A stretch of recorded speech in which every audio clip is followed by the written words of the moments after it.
Assalamu alaikum warahmatullahi ta'ala wabarakatuh masu kallon Sirrin Rayuwa TV, barkanku da wani lokaci, fatan kowa yana lafiya. Bayan mutuwar tsohon jagoran addinin musulunci na ƙasar Iran wato Ali Khamenei, majalisar malamai ta Iran da ake kiranta Assembly Sfaxat ta zaɓi wanda zai gaje shi.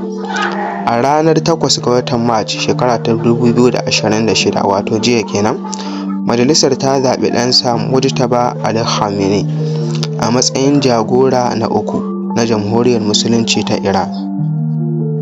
Bayan sanarwa, rundunar Islamic Revolutionary Guard Corps wato ARGC ta bayyana cewa za ta yi biyayya ga sabon jagora Ayatollah Mujtaba Ali Khamenei.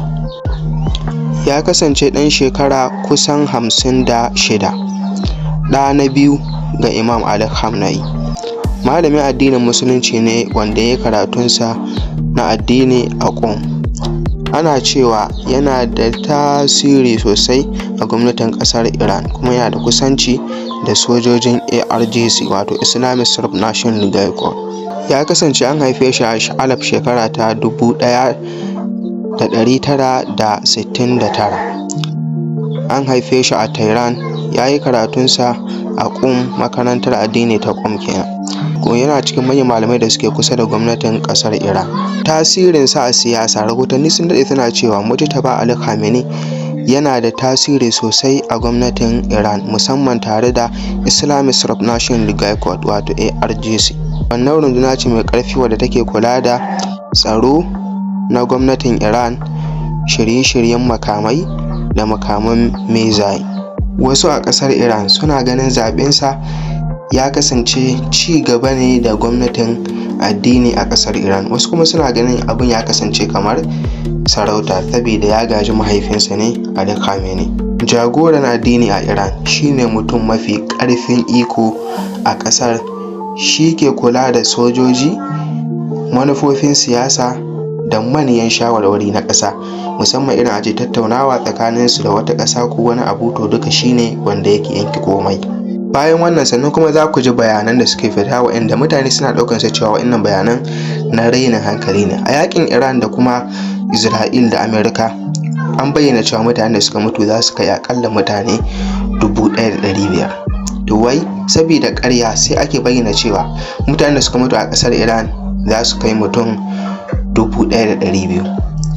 Sojojin ƙasar Amerika inda Iran ta yi kai hare-hare su kuma za su kai misalin mutane 300. A Jamhuriyar Musulunci kun ji mutanen da suka mutu cewa ake yi mutum 1,200.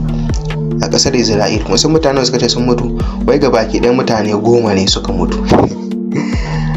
Kun san su dama ba a kashe musu mutane da yawa. So da yawa za a kai hare-hare masu tsanani, mutane da yawa su mutu amma kuma sai a zo a ce mutum ɗaya ne ma ya mutu, ko kuma ka ji an ce wani yaro, ko kuma ka ji an ce wata tsohuwa 'yar shekara 70 ta mutu. Haka suke da su da waccan ƙasar wadda Rashi take faɗa da ita wato Ukraine. Su ba a kashe musu mutane da yawa, ko dai ka ji an ce an kashe yaro ko kuma kawai an kashe musu wani mutum mara amfani. Ka ɗan shekara 70 me zai yi? Wannan maganar ƙarya ce. So da yawa a lokacin yaƙi wanda ma har yanzu dai ana ciki, Hamas za su kashe sojojin Isra'il masu tarin yawa, su kashe 30, 15, amma idan suka dawo sai su ce sun yi nasara sosai akan sojojin Hamas. Muna fatar Allah ya taya shi riƙo, Allah ya sa ya aikata alkhairi, Allah ya sa kuma dalilinsa dakatar da wannan yaƙi ya kasance, don mun gurin mu wannan yaƙi ya dakata, domin kuwa yan uwan musulmai suna cikin matsanancin hali sosai. Allah ya sa wannan yaƙi ya dakata. Sannan kuma idan har Allah ya sa wannan yaƙi ba zai dakata ba, muna fatan Allah ya bar yan uwan musulmai nasara.